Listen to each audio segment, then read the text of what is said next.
Kobe, we're recording. I think you could probably go whenever you want. So yeah, we got 18. That might be after our debriefing, it may be as good as it gets. So. All right, everybody. So this is, I'm glad I've got a little cushion on this talk because it's a lot of information. But I'm going to attempt to try and talk to you about community-acquired pneumonia in kids as well as empyema and try and really get at, I think, some of the more controversial things. I don't like to talk about the routine. So I want to focus on the inherent problem of diagnosing community-acquired pneumonia in kids is that we know that probably somewhere in the 10 to 15% of the time when we see an infiltrate on a child, it's actually bacterial, and the rest it's viral. And that's especially true in the first year or two of life when we tend to protect kids the most. So the antibiotics are still prescribed 80 to 90% of the time. A child that's diagnosed with pneumonia of any cause is given antibiotics, it's admitted to the hospital. And similar numbers for discharged kids. And there's starting to be some pretty controversial things that are coming out, and honestly led a lot by our friend Todd Florin, who came and gave grand rounds a couple of years ago. It really says we probably can start being more judicious with antibiotic administration in these kids. And we certainly can be more judicious with our chest x-ray use in kids.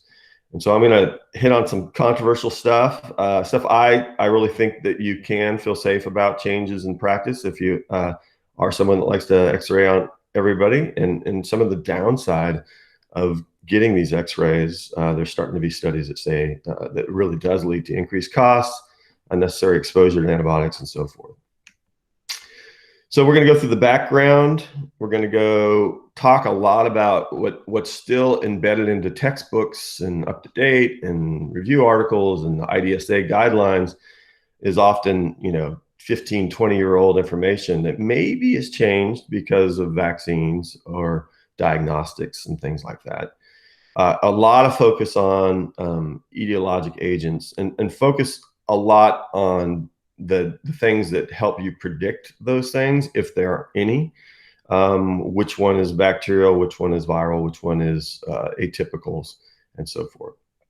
Get at the diagnostics that we currently have and really talk a lot about how imprecise they really are. A lot about problems with chest x-rays in general, and problems with our lab testing in general.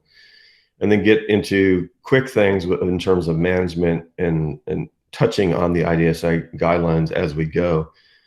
And then a couple really interesting, more, I would say, contemporary issues. Talk a little bit about the conflict in figuring out if somebody has EVALI versus a community-acquired pneumonia or COVID for that matter.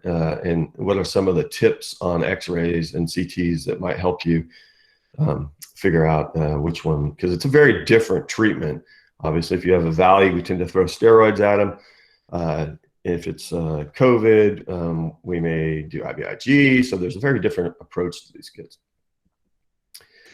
So you all know, I got a lot of kids, and my kids are vectors. This is a picture of Cade's birthday. He was born this day, and at that very time, Avery had a prolonged cough, maybe pertussis, and nephew here had a pink eye, and Addie, you see over here, was the only one that was smart enough to stay and do some social distancing.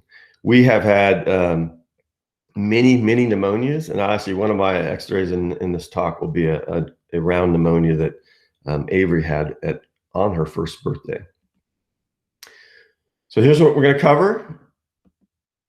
So just want to make it clear that a lot of what's embedded into this talk comes from or is a fruit of this document. So if you haven't read the document from IDSA on community-acquired pneumonia in children, I would recommend you don't. You might want to just read the first part that gives the executive summary. But there's a lot of meat in this thing and a lot of controversy, honestly. Big studies have shown that most people were not doing anything close to what was recommended in this document. And to this day, we still have huge discrepancies in what's recommended versus what's done in reality. And some of that is based on the lack of good controlled trials for pneumonia in children. We had to make a lot of assumptions about what was best practice because people frankly didn't do placebo-controlled trials for pneumonia. It was never considered ethical, but interestingly, we're probably getting to that point right now. So you may see, and I don't know if is Maya on the call? This may be Maya's study. She's really interested in looking at, can we find a low-risk population of admitted pneumonias, or even discharged pneumonias for that matter, with some sort of really good predictive ability to say these are very low risk, and do a placebo-controlled trial, the first placebo-controlled trial for pneumonia in America anyway. There have been African studies, interestingly, that have shown that they slight improvement in those who get antibiotics compared to those who do not. So in general, when we're talking about pneumonia in America, we're talking about an infection in the lung. And community-acquired pneumonia means that these are not our chronic player kids with a trach and a vent at home. They have not recently been in the hospital, and they come in with a focal infiltrate. Now, the problem in pneumonia, if you look at studies, is that there are tons of different definitions used for what's considered a pneumonia. There are clinical alone, there are clinical plus X-ray, and then there are some really soft call clinical things where it's like in a lot of the studies in the developing world, it's like fever and fast breathing is enough to call it pneumonia. And the World Health Organization definition is purposely quite loose so that because pneumonia is a top killer, that kids get looked at and get on antibiotics because it still is the top 5 killer in the world in children. So in general, we think about it as being much, much worse in terms of mortality in the developing world than we do in the developed world. And that has a lot to do with access to care as well as vaccines. So historically, pneumococcus has been the biggest player, and it continues to be the biggest player, I think, for severe cases of pneumonia in children. And pneumococcal vaccine is not routine in most places around the world. It's really still a developed country sort of vaccine. And I apologize for those really alarming sound effects. So the numbers in the States are still quite large. So we see it does cause death in the United States. Most of the deaths, though, in the United States are going to be adults. And when you talk about influenza-like illnesses leading to deaths in America, it's a lot of times in our nursing home population, similar to what we're seeing right now with COVID. So the numbers for kids are quite low, much, much, much lower than adults. And that's, I think, a really important thing to understand is we don't see a lot of kids dying at home of pneumonia in America. When we do, it's almost always this aggressive form called a necrotizing pneumonia. I'm not going to talk much more about that, but every once in a while, staph, group A strep, or sometimes pneumococcus will cause really just a total destruction of the lung architecture. And we call that necrotizing pneumonia. And I don't know if anything makes a difference in those kids, frankly. If they have that form, they tend to rapidly progress. And about 10 years ago, we really saw a lot of necrotizing pneumonia with Staph aureus, and that's really fallen off. Many of those kids had something called PVL, or Panton Valentine leukocidin, and that is a toxin that's elaborated by Staph aureus that actually pokes holes in white blood cells. So these kids usually did not have bacteremia. They usually had, in the last 2 to 3 days, they would have a viral syndrome. And then staph, if they happen to be colonized with the PVL staph, both MRSA and MSSA would carry that gene. They would actually not have the capacity to fight the infection because their white blood cells would be destroyed before they got to the bacteria. Fortunately, we've not seen many of these. I still see a handful of these as an expert, and it's really, really always impressive how quickly these kids go from normal vital signs, didn't think anything about the fact there was a bacterial pneumonia to often in the PVL kids dead at home or close to dead at home and die in the ED or shortly after. So the cost to society is much more important, I think, for pneumonia than it is in terms of mortality. It's more of a morbidity issue. And it is quite a common reason for admission to the hospital in children. So under 10 years of age, in some studies, it's the number one reason we admit kids. Certainly under 1 year of age, the number one reason we admit kids is bronchiolitis, but quite common reason for kids to have to come in. So one nice study that came out of Israel showed that in kids under 3 years of age, how much morbidity are we actually talking about? And this has been borne out in other studies, but this study specifically wanted to follow how long these kids had problems and how much it interrupted life. And you see that they're on average going to be febrile for 3 to 5 days. So I think it is important when we talk to families about what to expect with their pneumonias and when we send them home, is that they don't necessarily become afebrile in 24 hours. If you want kids to bounce back and get called failed outpatient therapy, tell them you'll be better in a day. You may clinically improve, but your fever is going to last. You're going to stay sick 7 to 14 days. And that's because as you destroy anything in your lung architecture, your ciliated cells are often damaged. You have pus in your lung that needs to be cleared out. And so your body will continue to try and get that out in the form of cough and being sick and run down. But parents also have interrupted work for quite a few days as well. So we all know this picture. This is kind of that striking picture where 1 in every 100 Americans died in October of 1918 from influenza.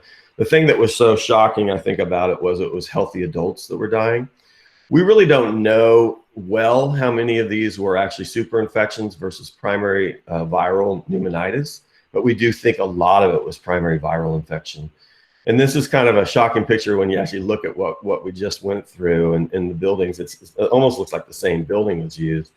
But I think we're dodging a bullet in terms of the healthy adults dying, but we are seeing striking numbers now. And I think in the end, what we'll see is 15 to 30% of our nursing home population that catch this are going to die. Some nursing homes are describing over 50% of people are dying from this. And what we are seeing in older adults that are healthy is that they may get admitted to the hospital, but their mortality rates are much lower.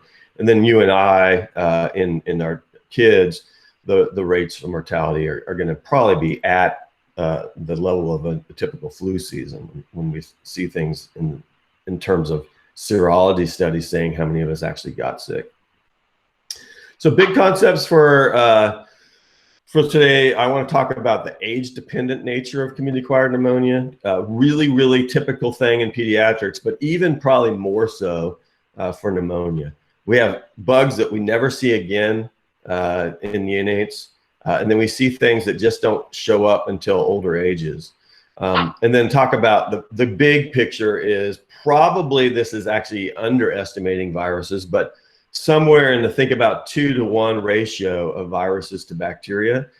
The problem again with this is compared to say a pharyngitis is the mixed picture is quite common. And in fact, we think it's actually part of the process. To get a bacterial pneumonia, you need to have a virus first for some of them. So finding both is common, and just because you find a rhinovirus doesn't mean there's not a pneumococcus or a Staph aureus or a group A strep deep down. And then really important to talk about the problem of diagnostics. And so the reality is we almost never try and prove what caused a bacterial pneumonia, because really the best way to do that is actually to do a needle into the chest. There are countries that have done that and may even continue to do that, where you directly needle to infiltrate, put a little saline, suck it back out, put it in a blood culture bottle. That is really the best diagnostic there would be, but clearly not ethical. What we do is surrogates for that. So we have more and more PCR testing. So we'll do our respiratory panel. We'll do a blood culture, but knowing only about 2 to 5% of our pneumonias will be bacteremic. So in general, we have to just do best guess based on some large studies that have been done and are much more invasive about trying to get an answer.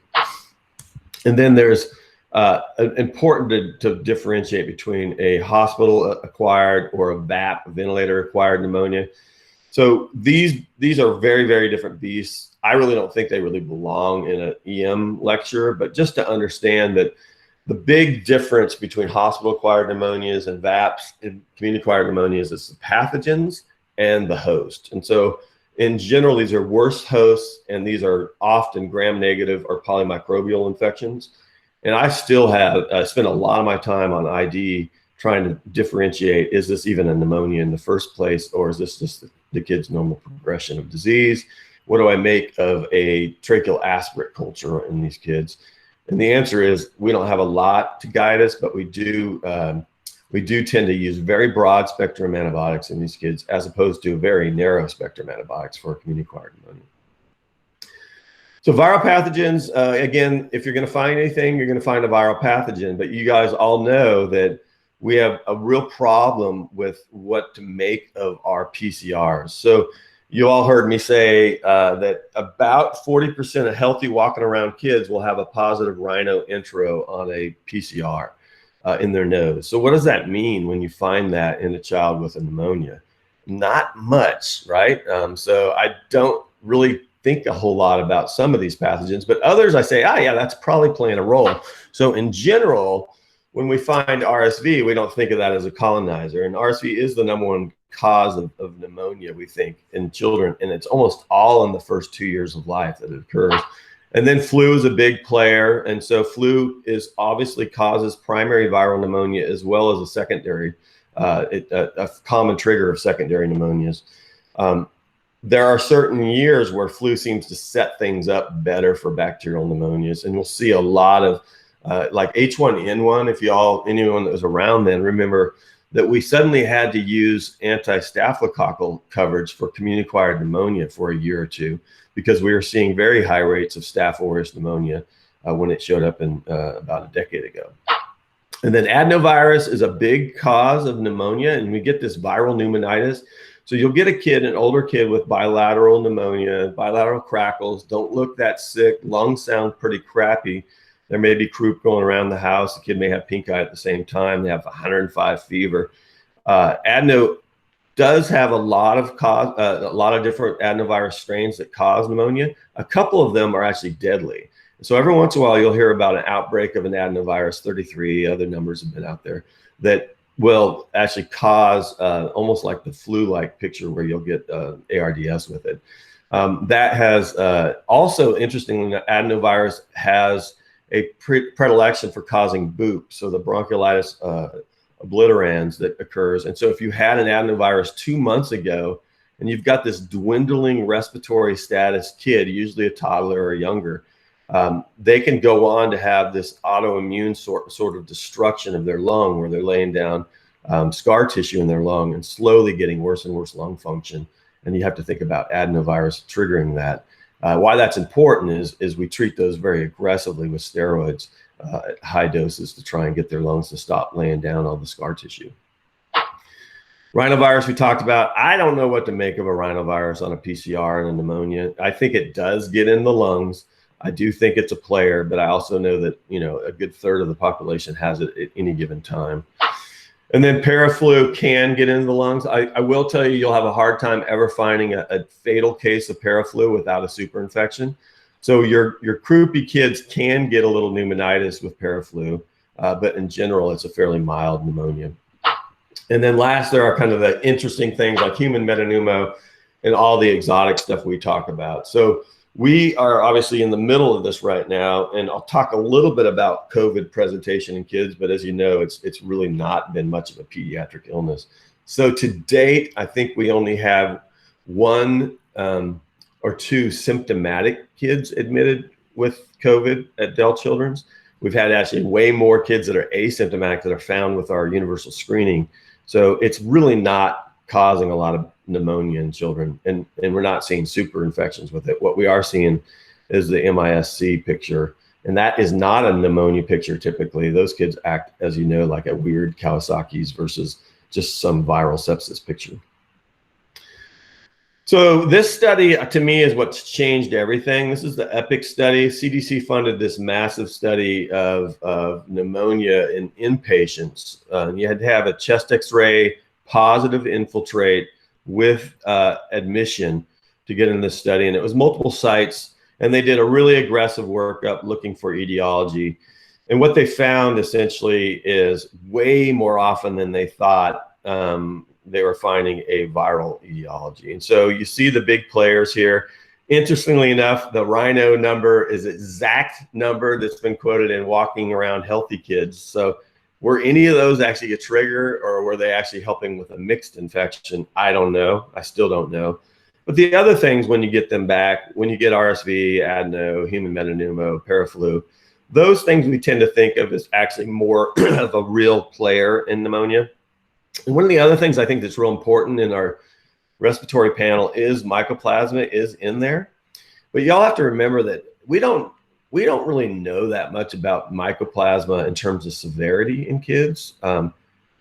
Many people don't feel like antibiotics make a difference in mycoplasma and pneumonia in children. So that's out there. I think Todd Florin is a proponent of that you don't need to even treat mycoplasma pneumonias. It doesn't change anything. So we treat them, we throw a Zithro at them, we throw a Zithro at all of our atypicals, but whether or not it makes a difference in pediatric cases has not been really proven.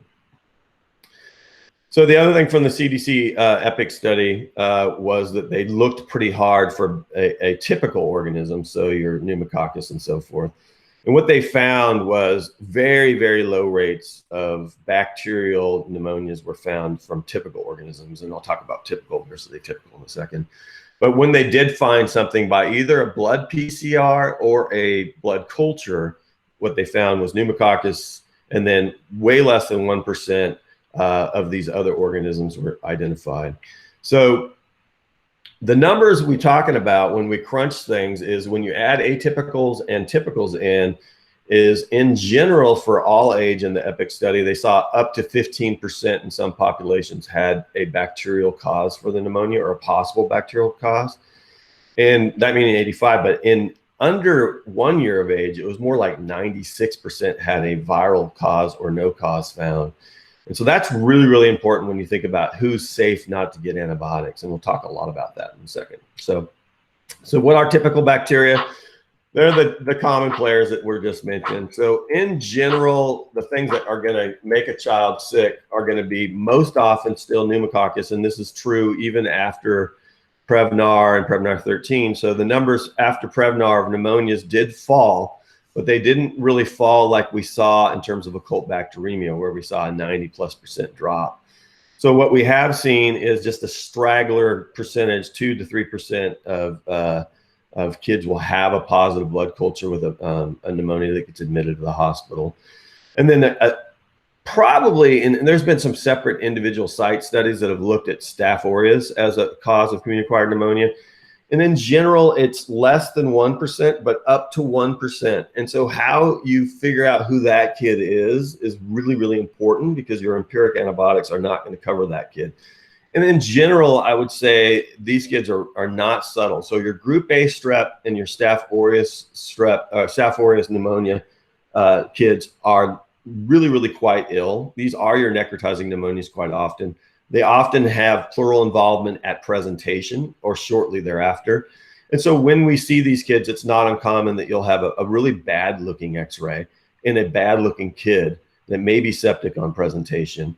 Quite often they are. And these are kids that I think you err on the side of giving either vancomycin or clindamycin to. But in general, the little round pneumonias that you're not sure you want to give anything to, that's the child that you're going to feel quite safe given ampicillin, penicillin, amoxicillin if they're outpatient and at a high dose. So the atypical, and fellows, this is my pimp for the day. Why are they called atypical bacteria? Somebody put it in the chat box or speak up. Are they atypical because they're rare?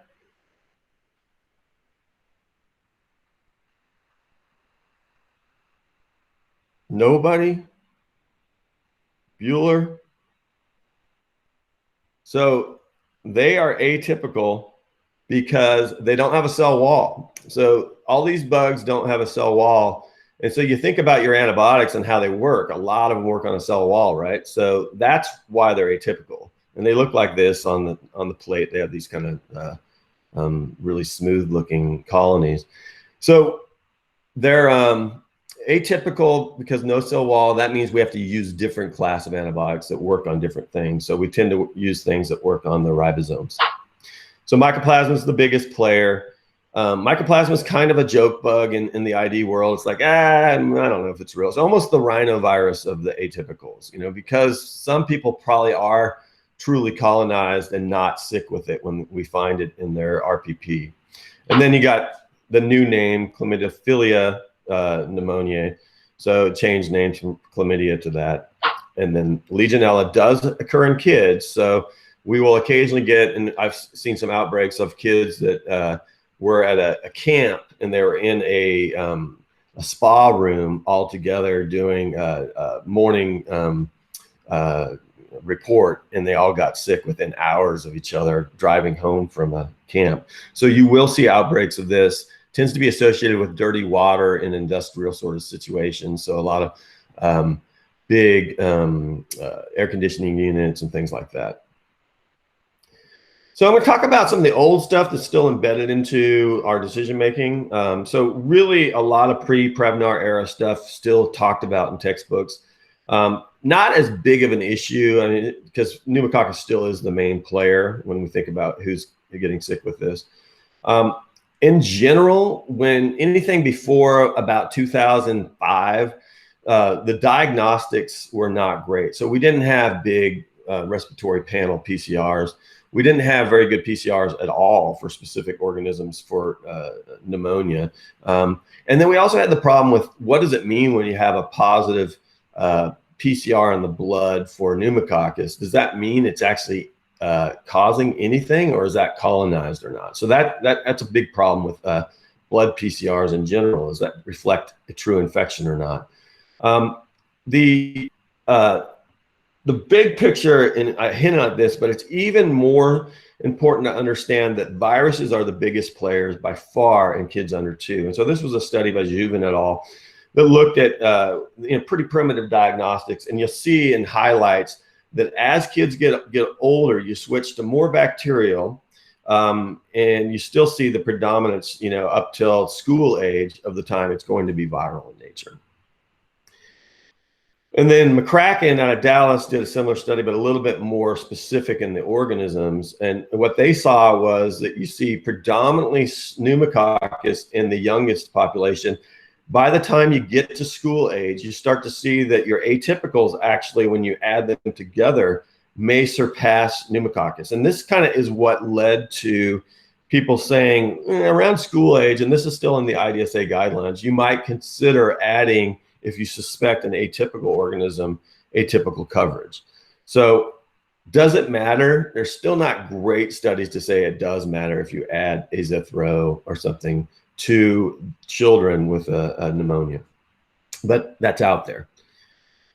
And then Esposito, another study that really kind of looked at CAP in 2 to 5 year olds, said that by that age, you tend to have about the same numbers of atypicals as you have of pneumococcus. So 48 pneumococcus, 46 had atypicals. So again, no one's going to say anything too negative about you wanting to give these kids atypical coverage, but whether or not it makes a difference is not really been proven very well. I will show you the data that is out there on using combined therapy versus single drug therapy.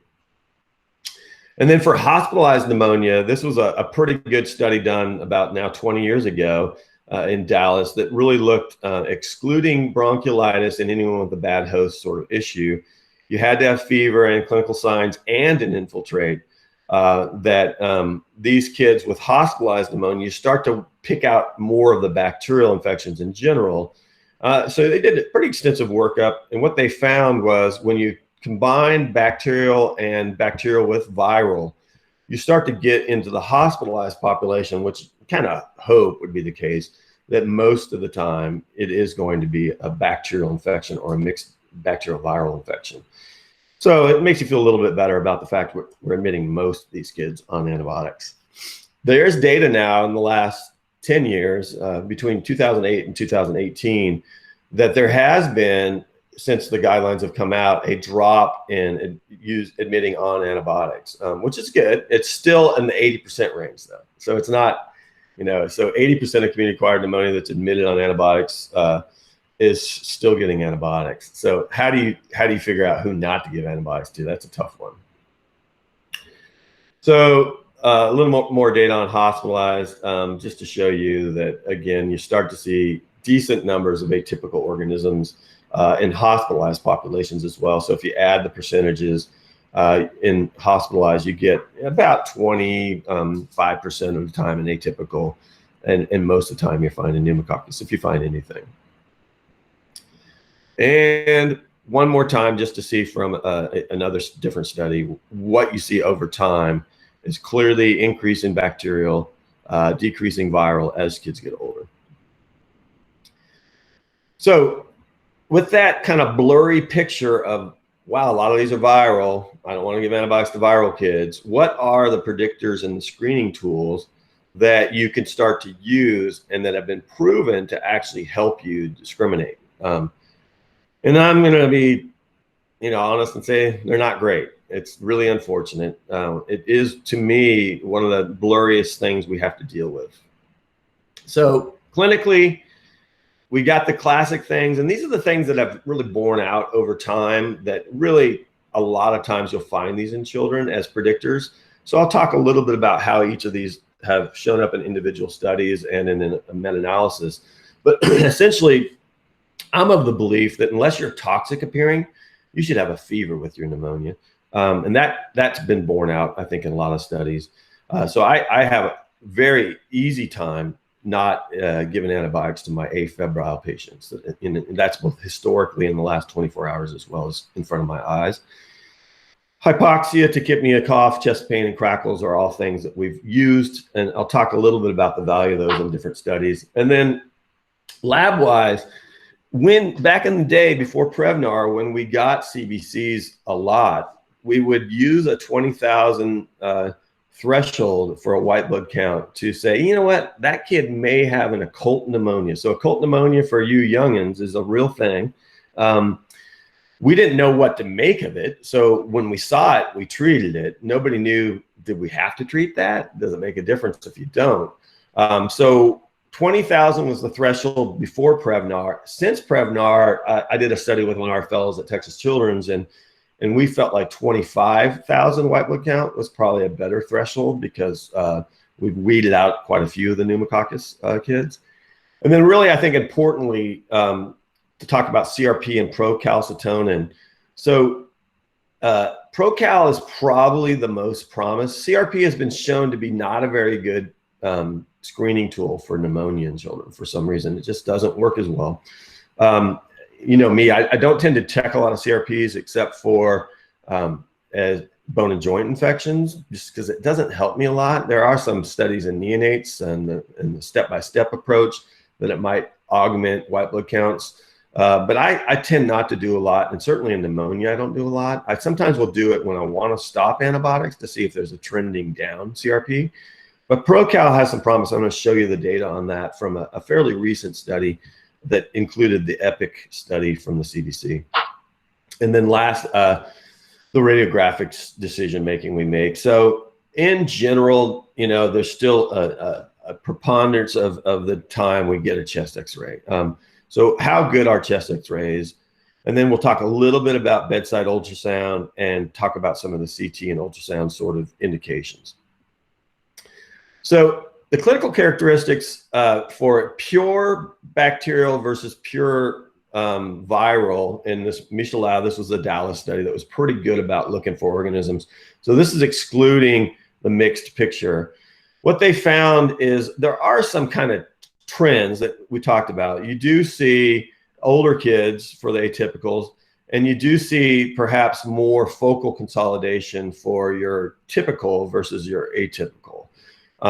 And then the effusions are much, much more common, obviously, in typical bacterial infections. But what you do see here is that white blood counts don't tend to be very helpful.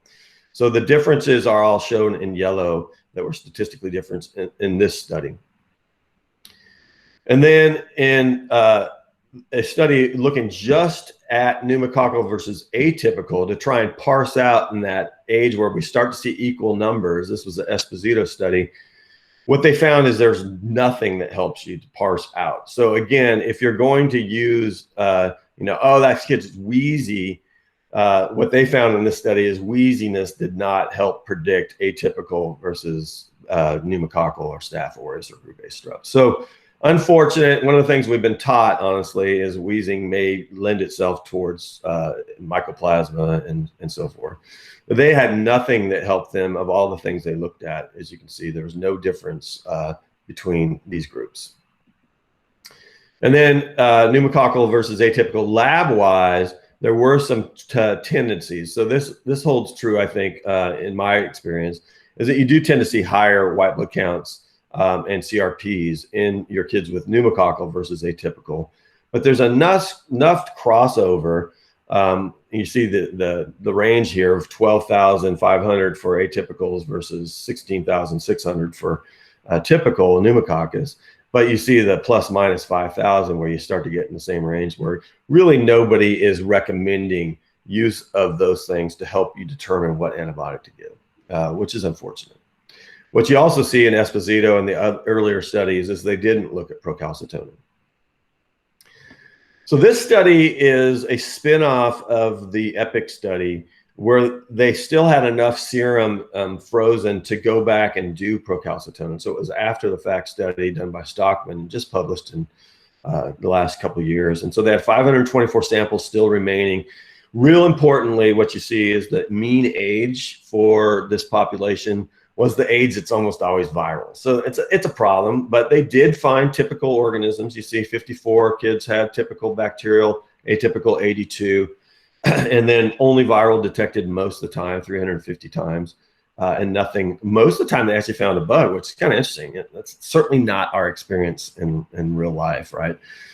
What they found is that unfortunately, you got to have a fairly low threshold for procalcitonin before you can feel safe about saying somebody doesn't have a bacterial process. What they found in this study, and they noticed, they said for typical organisms found, none of those 54 kids that had a typical organism had a procalcitonin less than 0.1. So that may be, and this is what Maya is actually talking about, is doing this for her study, is taking a very low risk, maybe less than 3-year-old population with a pneumonia that you want to admit, but you're not convinced it's bacterial, and using a procal in the ED to talk about not admitting on antibiotics, or better, I think, is finally do a placebo-controlled trial where we give those kids ampicillin versus placebo and watch them and see if, some failure definition at 48 hours is if there's a difference. So this is, I think, right for the picking. I do think Todd Florin and his group are trying to beat us to the punch on that study, but we're gonna get this done, I think. The other thing I think is real important is it's a good rule out. Maybe it doesn't, but if you have a procalcitonin less than 0.1, it doesn't predict severity very well. It just predicts that it's not bacterial, at least in this study. Now, it's really important for people to understand that the EPIC study didn't tell people what to give in terms of antibiotics. So people didn't use this data to make any decision making. So we're still out there without any really good prospective studies to say how we should treat kids with certain risk factors for pneumonia. So I think the next really important question to ask is, when should we get an X-ray? And remember that the exact language from the IDSA guidelines is that routine use of antibiotics is not recommended in the ED for diagnosis of community-acquired pneumonia. That's certainly not practice, but that's out there. And it's because of the data that says most kids have a viral infection, and it's going to lead to inappropriate antibiotics and admissions and things like that. So the state of affairs today is that 20% of kids that have fever and any respiratory symptoms are getting a chest X-ray and ED. So what's the right number? We don't know. Sujit and I have actually talked about this as a metric, a quality metric. We do know the right number is not 80%, which occurs in some EDs, and it's probably not 0%, which occurs probably nowhere. It's got to be somewhere in that 5 to 20% is what I would guesstimate, because we don't want to miss pneumonias. And I think one of the things that IDSA gets kind of criticized about is the use of they assume x-rays only lead to bad things and not good things. If you really are pure about why you're getting a chest x-ray and you're trying to say, I don't want to give antibiotics to this child, and they have a negative x-ray and that helps you not give antibiotics, that's a good thing. And that is one of the counter arguments against the IDSA guideline, is that, no, you don't have to give antibiotics just because you found an infiltrate, but I don't want to miss a big heart. I don't want to miss an empyema, those sort of things as a justification. So when do we get an x-ray? When should we and when do we are different subjects. But I think importantly, it's important to know whose x-ray will be positive. And so in a large study out of Ontario where they had clinical suspicion of pneumonia, 570 kids, and of which 36% had a focal infiltrate. So what were the things that would have helped you predict that? And essentially what they found is that fever plus any of the other things, 2, 3, 4, and 5, are probably a good enough threshold for you to go ahead and get a chest x-ray. So fever and decreased breath sounds, crackles, tachypnea, or dyspnea.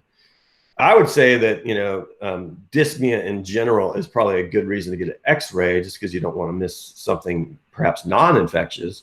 But fever and any of those things, I think nobody's going to want to argue with you about that.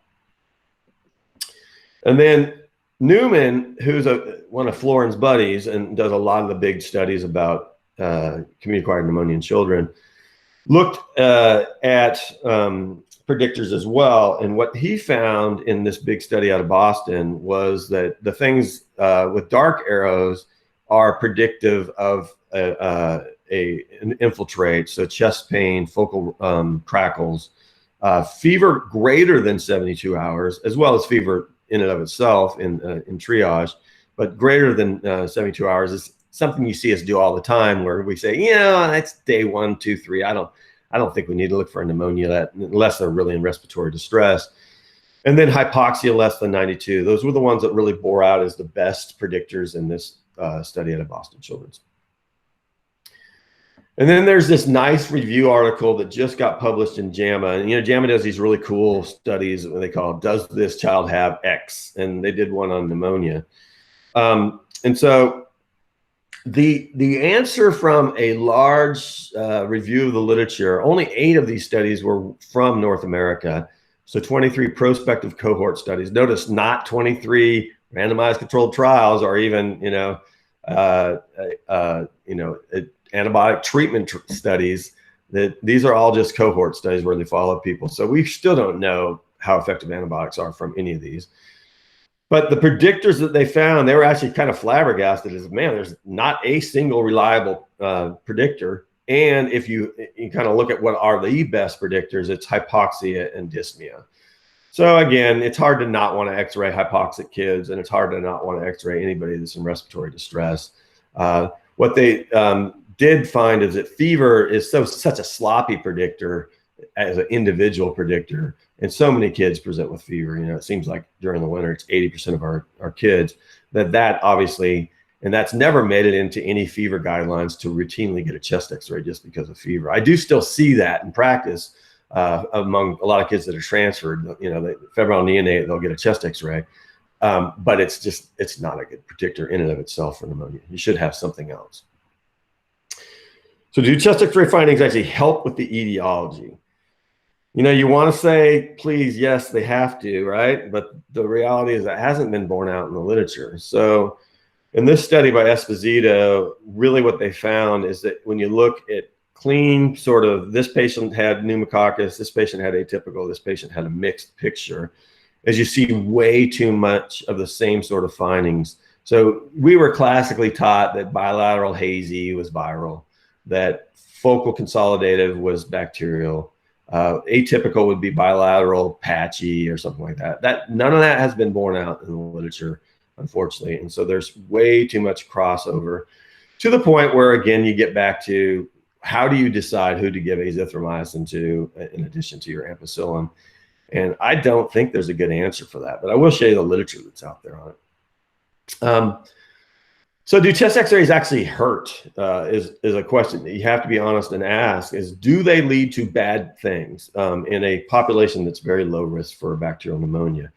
What Todd Florin found in 2013 is that kids in the ED with a diagnosis of community-acquired pneumonia, that there are huge outliers on frequent imagers and not so frequent imagers. And what he found in those people controlling for severity and the process that they were looking for is that those who frequently image are more likely to admit children to the hospital.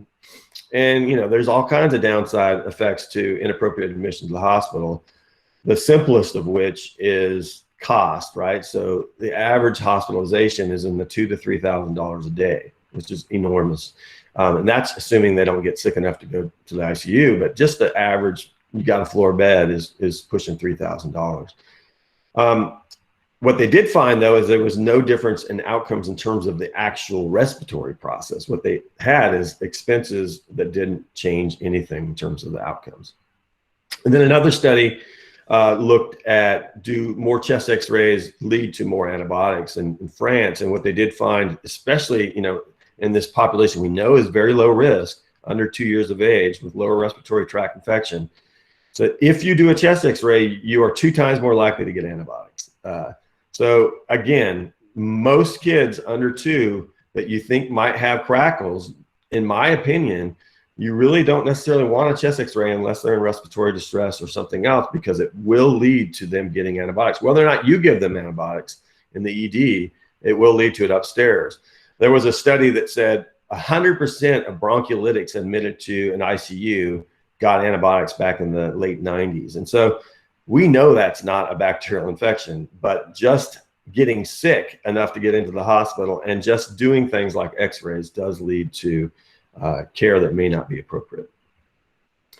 Real quick, I just want to touch on bedside ultrasound. So this is one of the applications that I think is the best learned by our fellows and faculty. It's really quite interesting how helpful this was in Haiti. I don't tend to scan a lot in the ED, but in Haiti, I would scan people all the time. And this is something you can learn. In this study, in 1 hour of training, they were looking at how this correlated, these findings correlated with a chest x-ray with at least a 1 centimeter infiltrate. And that's kind of a common definition for pneumonia as a consolidation. And what they found is that there is good sensitivity and specificity for finding both a loss of A lines, and I'll show you that a little closer up, and air bronchograms. So when you look, does my mouse show up on the screen? Someone type in yes or no. Crap. So in box, I'm not seeing it. Yeah.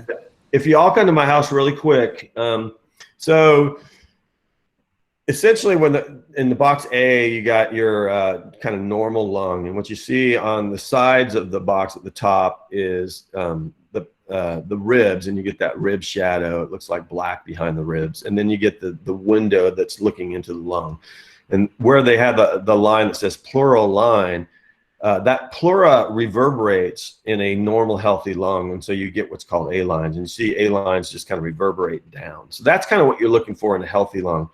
When you find a unhealthy lung with pneumonia, is you'll find these the initial pleural line we see in box C, and then you'll find no reverberation of A lines, and you'll find these air bronchograms, just kind of smudgy things that are showing up in the pictures D, C, and B. All right, that was my expertise in POCUS. All right, so etiologic confirmation, as you can tell from me, I don't think there's a lot of things that are really very helpful right now to actually give you a specific organism, short of doing a pulmonary aspirate. So seldom done in the real world. I would advise you not to. So who needs anything? So our severe pneumonias, our algorithm says we should be getting blood cultures on those kids. And more on a kid that's really severe respiratory illness, you'll see many of us will get a respiratory pathogen panel on those kids. So blood culture, respiratory pathogen panel, I think that's a good enough start to get them into the hospital. And then thereafter, really not a lot. So in general, there's some things that you're taught in med school, and I don't even know if people are teaching cold agglutinins and if anyone's preaching to get sputum in children. But I remember still trying to do sputums at Ben Taub with some of the old timers and a 3-year-old. I'm like, are you kidding me? Archie would come and gag them, put saline down their lung and try and get them to hack up a sputum. And then we would run our own cold agglutinins all the time. So you get a red top and you go put it on ice and see if it sticks. Those are not accurate, fun to do, but not terribly helpful. So cold agglutinins were for mycoplasma. In general, blood cultures are very low yield. Even in the sickest population, the numbers are less than 5 in most recent studies. So occult bacteremia, back when we were seeing more of it, we would see higher 5 to 10% blood culture rates, but that is not the case any longer. So it's all research oriented. We're not doing them. So what is the management of CAP? And so this is really not the exciting part of the talk. I'm just going to talk about, obviously the ABCs for these kids is a big part of respiratory distress is to make sure that we address the ABCs, but shortly after an aseptic appearing pneumonia, just remember that antibiotics make a difference in sepsis. So the most compelling data, I think, in pediatric sepsis is that you've got 3 hours to get antibiotics in to get your best efficacy. All the guidelines say try and do it in an hour, but there really is not difference in mortality between 1 and 3 hours. So do it right away. And then in your septic appearing kids, think about staph. It's okay to give them Clinda or Vanc. I tend to give them Vanc if I think it's staph, just because we do have about 10 to 15% Clinda resistance in our community. So who do you treat? What do you use? How long and where are the questions? And then what's your follow-up? So the antibiotic decisions on who to treat is really anybody that's acutely ill or septic. So don't apologize for, saying, it's probably viral, but that kid's dying. I'm going to give them antibiotics. Or it's COVID. They're crashing. I'm going to give them antibiotics. That's okay. Anyone that's acutely ill or septic appearing should get antibiotics. But in older kids, remember that the guidelines for IDSA say antibiotics are not routinely required for preschoolers. That's the language they use because the great majority have a viral infection. But when you do give them, really we're targeting therapy for pneumococcal disease. So not targeting all kids for azithromycin. And then for consolidated disease or complicated, you really need to add staph coverage. So really it's a toss of a coin that it's either staph or some other pathogen for complicated disease. And then the high-risk kids is when you ask for help. And if they're sicklers, they got pneumococcus at crazy high rates, immunocompromised, it could be anything. And neonates, you have to think about neonatal pathogens. We'll talk a little bit about those in a second. So what is out there now about this IDSA guideline that says we don't have to treat most of the young preschool age kids with a focal infiltrate? So this study bothers me. I hope it bothers you guys too. Essentially what Todd Florence in this group too, so Lipsaw and colleagues did, and just published in Pediatrics, is they took a prospective cohort of kids 3 to 18 years of age that were seen in the EDs and discharged home. So, lower risk for severe disease, obviously. We know most of these kids are going to be viral just based on the EPIC study. And then they did propensity matching. And this is where, it's like, we talk a lot about propensity matching with Matt recently, but how good is it really at predicting what these kids needed? And so what they did is scored these kids for and matched them propensity-wise for different risk factors. And in the end, what they looked at is those who got antibiotics versus those who did not. Now, obviously, that decision to not give antibiotics was based on people thinking that was a viral infection.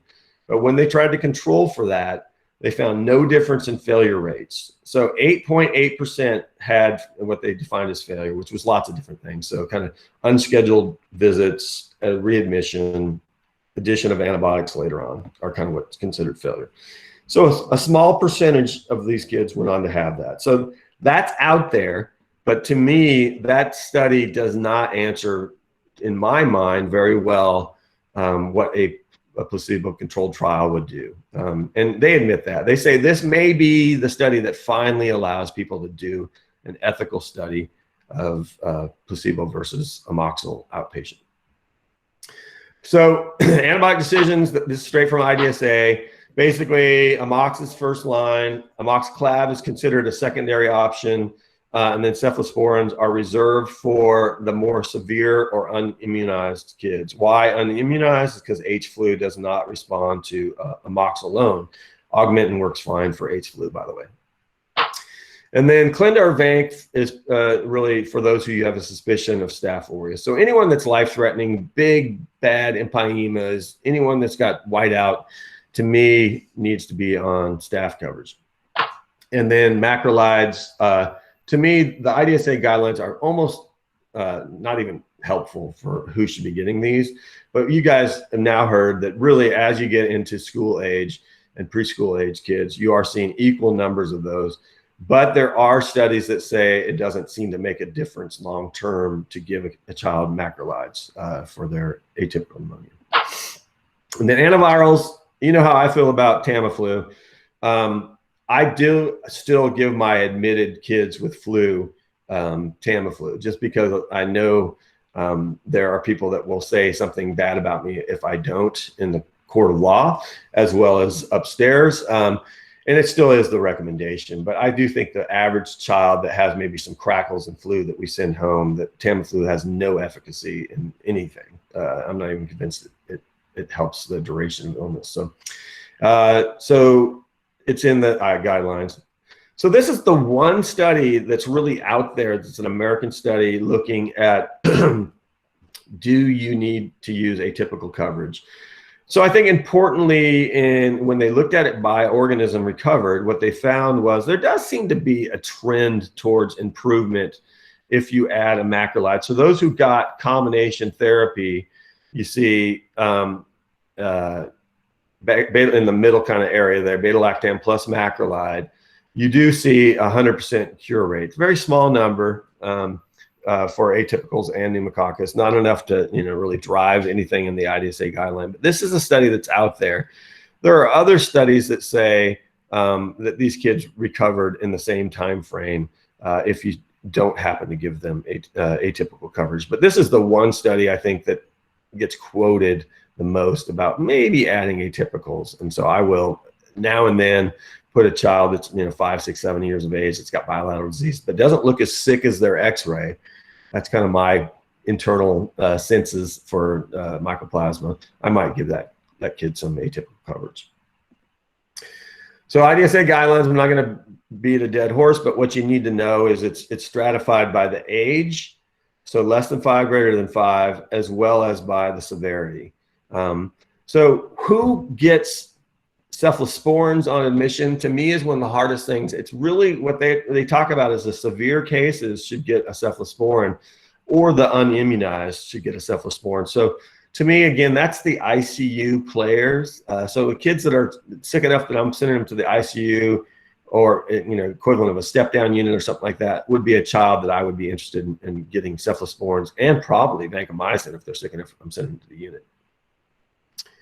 So how long? It's a big joke in medicine, but there are actually studies that say short course, 3-day courses of typical coverage are not as effective for pediatric community-acquired pneumonia as 10 days. So we still tend to give 7 to 10 days for community-acquired pneumonia.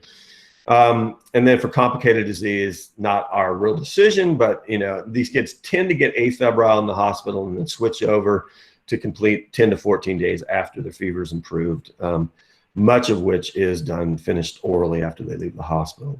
And then remember, abscesses, we give a crazy long course, 6 to 8 weeks. We may do shorter if we can get interventional radiology to go and get pus for us.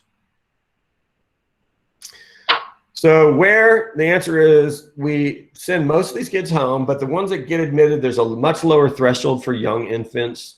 Clearly hypoxia, it's hard to, at least in America, hard to send them home. There are now starting to be studies of sending kids home on oxygen for bronchiolitis and pneumonia. Those studies exist and it seems to be fine. So if they're not in respiratory distress, but they're sitting at 88, and you can arrange home oxygen, that can happen. Clearly complicated respiratory distress. And then the big tricky one to me is failed outpatient therapy, right? So what does that mean? Well, some of that's in your guidance, right? If you're telling people they're going to be better in 24 to 48 hours, and you know, I just showed you a slide that says they're going to be febrile for 5 days, that's a problem. So failed outpatient is in the eye of the beholder. Home for most. So just to note that, look at the bugs babies get that we don't almost ever see again. Obviously, we do see Staph aureus, but a larger percentage of weird bugs in babies for pneumonia. So Group B strep loves to cause pneumonia in babies.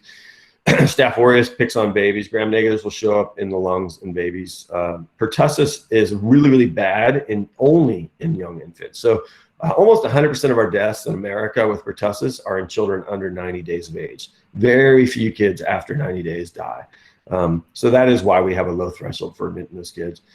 And the rest of these bugs are things that we don't really think of causing a lot of pneumonia in children.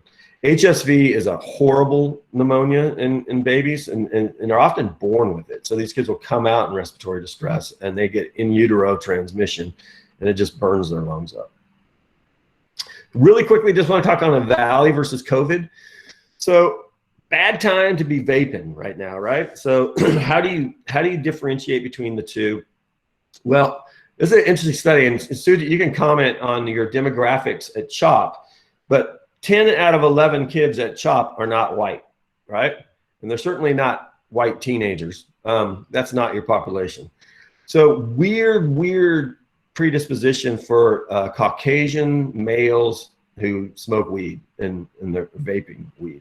So that has been borne out in lots of studies, the MMWR report as well. But in terms of imaging findings, the things that might help you figure out EVALI versus COVID, and unfortunately we're just not seeing a lot of kids with COVID, is that they have bilateral basilar disease. So a preponderance of the disease is going to be basilar and interstitial on your chest x-ray. And if they're sick enough that they get a CT and you're suspicious of it, you don't have to get a CT to make this diagnosis, but a lot of them are going on to get it. They'll have ground glass appearance, it's interstitial, and this really interesting subpleural sparing. So meaning right below the pleura as you go from the outside in, there's a sparing on the CT that does not show up in COVID. COVID actually has a preponderance of subpleural disease. So the disease is very peripheral in COVID. The other thing that COVID has on CT that's pretty specific is this ground glass appearance around a consolidation. So what COVID's doing in kids is everything. So it gives you every sort of x-ray finding you can imagine. So ground glass, interstitial, consolidation all at the same time with loss of lung volume and areas as well. But it is very peripheral and basilar. So like EVALI, it's peripheral, but it's not peripheral all the way to the pleura.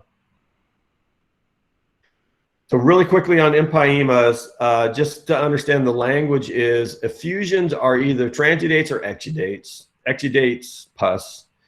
And in general, kids get proportionally more empyemas than adults do. Adults get a lot of transudates. Kids' transudates are quite rare. You see them with mycoplasma, viral processes, and TB, you'll see it. So effusions in kids are generally infection, and adults are most often not infectious in origin. And weird predisposition for empyema in both Group A strep and Staph aureus pneumonia. So when you find Group A strep or staph causing pneumonia, almost all of them will have a empyema, which is kind of shocking. And that's why we tend to give staph coverage to our empyemas. But there are some kids that will get effusions with viral things in mycoplasma. So effusions are hard to make sense of early on sometimes. Is this bacterial or viral process? So err on the side of treating the sicker looking ones with staph coverage. I talked about what rate of staph causes community-acquired pneumonia, but interesting, 1% of all pediatric pneumonias go on to get an empyema. So similar to the staph cause of CAP. The pneumococcus and Staph aureus, it's like a toss of a coin in terms of which is which. So we cover for both, and that means vancomycin, cefotaxime, or clonidine or something like that. Culture negativity happens, and one of the ways we target that is if we can get a chest tube, we'll get some of that fluid, and it can be days later, we'll get the fluid and send it on for a 16S a ribosomal PCR, and we find the organism quite often. So when Staph aureus showed up was right at the turn of the millennium, and that's when we started seeing a rise in rates of empyema in America in children. So how do we diagnose these kids? Unfortunately, they can be tricky. So every one of us that's been around a while has had a kid that we didn't really think, wow, I did not expect that. And they have a huge empyema at presentation. One of the things that I found that's quite helpful is they tend to have this like true failure to respond to antibiotics. So these kids are like still 8 days out and they're still febrile and coughing, and they look like they're splinting with chest pain. So I think focal chest pain in a kid that's old enough to tell you is really helpful, but prolonged sort of stories or sicker kids will have empyemas. So what we do is we start with chest x-rays. We'll go, oh, send them over for decubes. Often we'll do that, or we'll do a fluoro to kind of see if it moves when you lay them down, ultrasounds and CTs. So this is kind of what they look like on plain films. You'll lay them down, see if it moves or if it's loculated. That's the idea. CT, lots of pus, lots of disease, give that kid some staph coverage. And then diagnostics. Back in the day, we used to do needles of these things. We got to be the first touch of them. And what we've learned is that's probably an unnecessary procedure. If they've got enough that you want to needle it, they should just go ahead and get a chest tube. More and more, the practice is give them a chest tube, put some fibrinolytic down it, and try not to do a VATS to start with. The VATS was the kind of standard of care about 10 years ago, and there's studies now that say that using fibrinolytics for the chest tube is just as effective and less invasive. So what has changed over my career is we used to do all kinds of chemistries, and those have been shown not to be helpful. Just get cultures and a cell count, and that's enough for us. Remember, get a extra pus if you can. If you can do that, if you get to do this chest tube, save some pus in the lab for 16S. So therapy is medical and surgical, and we'll talk a little bit about VATS versus CT. So why we used to do VATS is it actually saved money versus chest tube alone. A little bit cheaper and faster. Your kids got home twice as fast. And then people said, well, wait a minute, maybe I can help that chest tube by giving some fibrinolytics. And that's really been shown to lead to equal or better outcomes without having to do a radical sort of procedure. So the IDSA guideline does have a nice algorithm, which has been used by us to develop our complicated pneumonia algorithm at Dell. So remember, we have one when you're evaluating these kids, and try and stick to the algorithm in terms of what you do for these kids, and it'll save you some grief. So, wow, I was almost on time. So our main learning points are really, to me, you have to think about pneumonia like a pediatrician, right? So it's age, host, and severity that determines what you're going to do for these kids.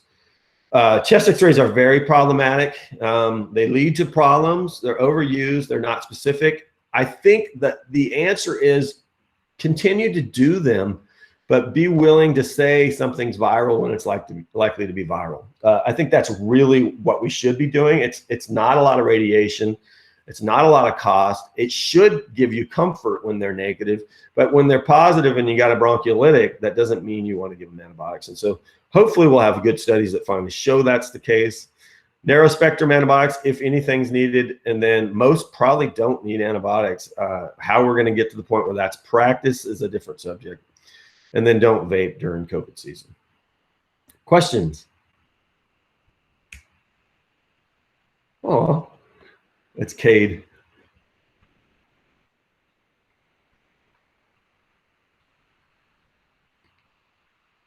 Captain Cade. Any questions? So, Kobe, what are your thoughts on the kids that we don't x-ray, high fever, third day of illness, and then come back to the ER, you know, when we do our 72-hour returns and have that focal pneumonia that focal illness warrants an admission? Like, how do you look at that legally or from a quality point of view? How do you look at that? So yeah, I mean, this has now become like the most common reason I get asked to be an expert. It used to be meningitis. It's just don't see any meningitis anymore. So pneumonia, missed pneumonias. So to me, again, the Florin study is not perfect, but it is justification, I think, for less and less antibiotics for kids that are likely to be viral in the first couple of days of their illness. So I think the answer is that's not bad care. That's progression of disease. That's a tough thing to talk to a jury about, right? So again, I think if you're willing to document really well, this child is not in respiratory stress, it's in the first 3 days of the illness, statistically has an over 90% chance this is a viral illness, discussed with mother, plan to observe off antibiotics is very different than saying nothing and the kid coming back. So this is where your charting, I think, is incredibly valuable for you and for me as your expert trying to defend you. Thanks. So I'm going to make like a broad statement and tell me if like I'm correct in this, but basically kids under 5 with less than 5 days of fever that we're planning on sending home, no matter what the exam is, probably shouldn't even get a chest x-ray or be treated for pneumonia going home. Am I kind of correct in saying that? I don't know about 5. I tend to use 3 as my very likely viral age, just because the number of viral infections falls off precipitously at that age. Obviously, they still get them, and when you send your kid to kindergarten, they get a lot of viral things. But I'm more of a 3 guy than a 5 guy. So I do a very few X-rays in my, and you hear, if you're honest with yourself, you hear crackles bilaterally on a lot of those kids. And then you think about how many of them you've given antibiotics over the years, and the data that's saying maybe it's not a good thing. So I do think under 3, that should be a common scenario, as you say, consistent with viral process, document that you discuss that with the mom, that you can observe off antibiotics, and then you can feel comfortable with that.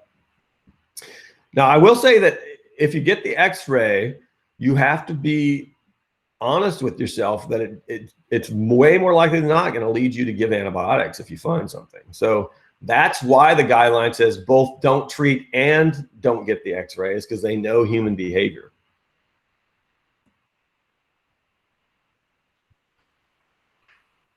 Does that help, Dan? Did that sound squishy? That was pretty squishy. No, that's kind of what I was thinking is like, I think the hard part is telling a parent, hey, it looks like they have something on a chest x-ray, but we're not going to treat it. And I think that's so. Yeah, and that's where you get into the 90, in the EPIC study. I usually say to people, 95% of pneumonias in this age are viral. And remember, EPIC was admitted pneumonia. It wasn't discharged pneumonia. So you can do the math. It's going to be higher, right?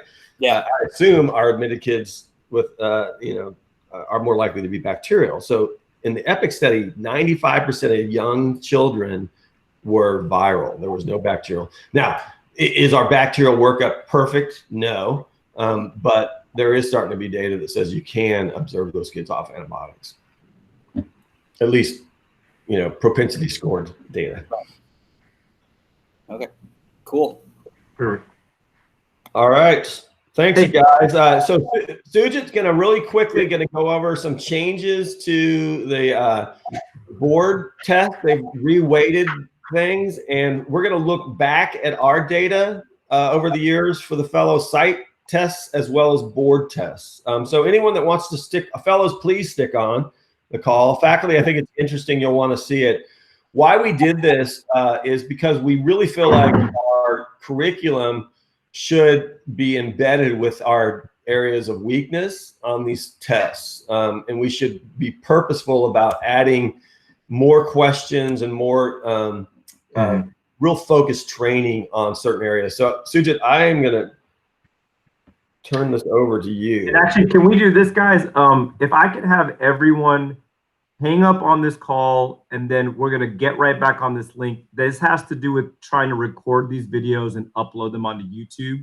And I'm trying to save the file size. And I want to show you guys that too at the end of our call. So everyone hang up on this and then just rejoin the same link. Thanks. And that should end this.